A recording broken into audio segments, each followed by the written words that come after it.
An original podcast from podlatino.com. You flip the switch, and nothing happens. You flip it again.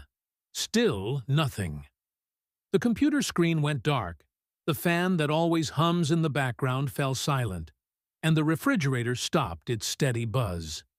In 2 seconds, the room went from being a functional space to just a dark room full of objects that no longer do what you put them there to do.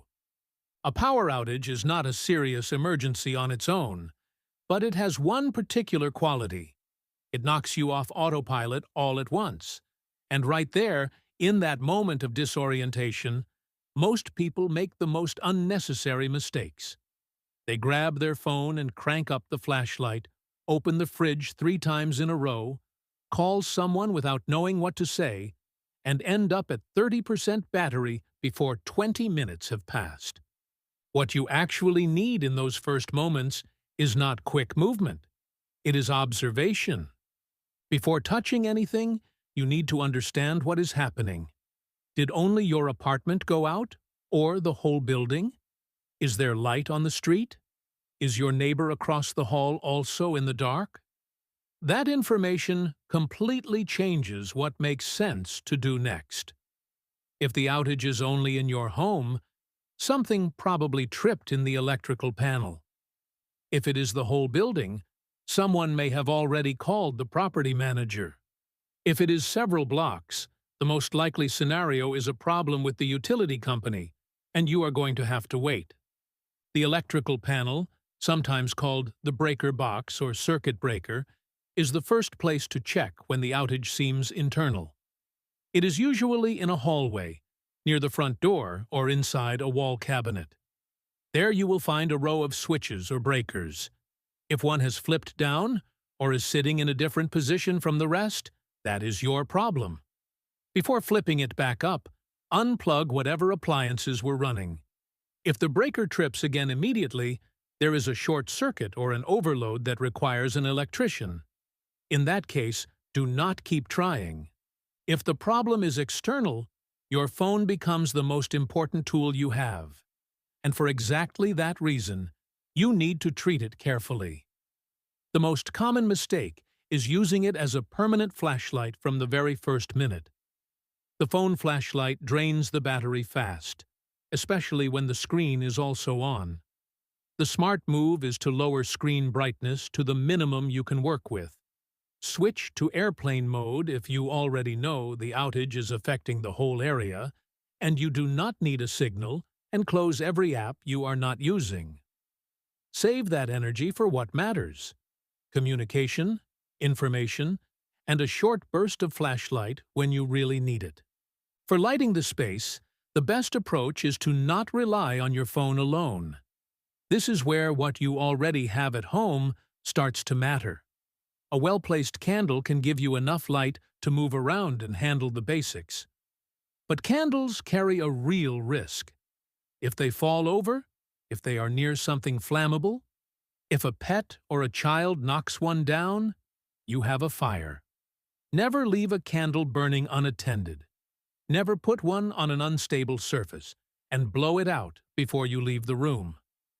If you have a battery-powered flashlight in a drawer somewhere, now is the time to use it. A rechargeable lamp, a bike light, a solar garden light from the balcony, even a tablet screen at full brightness can light up a counter or a desk without burning through your phone battery. Once the space is minimally lit and you know the problem is external, your list of priorities shifts. The refrigerator and freezer can hold their internal temperature for several hours if you keep them closed. A closed refrigerator holds cold for roughly 3 to 4 hours.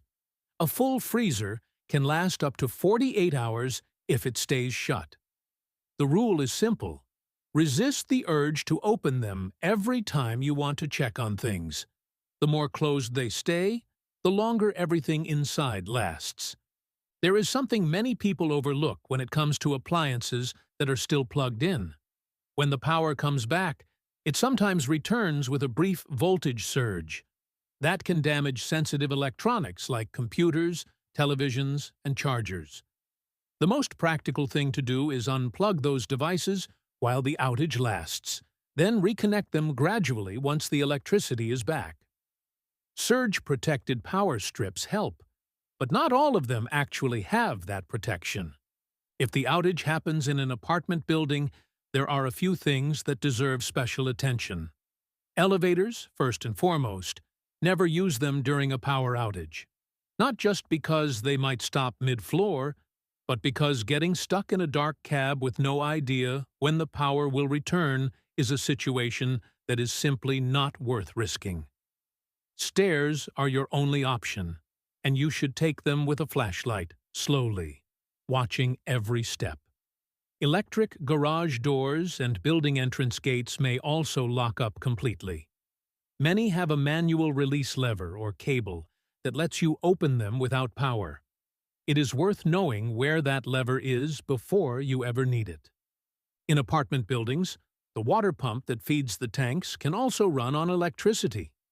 If the outage stretches on for several hours, water pressure to the faucets may drop or disappear. Filling a few bottles or a large pot as soon as the outage starts is a decision you will be glad you made. You do not need to fill everything, just enough to drink and handle the basics. Moving through the house at night or in darkness also comes with its own hazards. Cables on the floor, half-open doors, furniture that has been moved, steps or level changes between rooms. These are all obstacles that daylight handles for us without us even noticing. During an outage, you move more slowly, keep one hand free to steady yourself, and point the flashlight toward the floor rather than straight ahead. Communication matters too. If you live with other people, quickly agreeing on who is going to do what prevents everyone from doing the same thing or nobody doing what actually needs doing. If you live alone, letting someone you trust know you are without power is a good habit. Not because it is an emergency, but because if the outage goes on for a long time, that person may have useful information or be able to help you get it. For anyone who wants to be a little more prepared, you do not need a bunker or a sophisticated survival kit. A basic home outage kit can be something very simple. A battery flashlight with fresh batteries, a portable phone charger, 1 or 2 candles and a lighter, a bottle of water that you keep filled, and a piece of paper with the important phone numbers written down.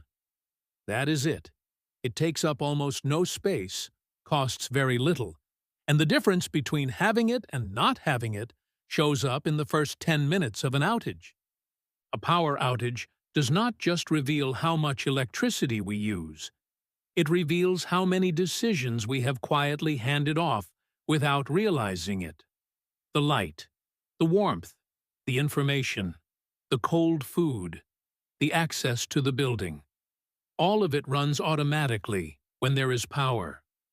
When the power disappears, you are the one making the calls.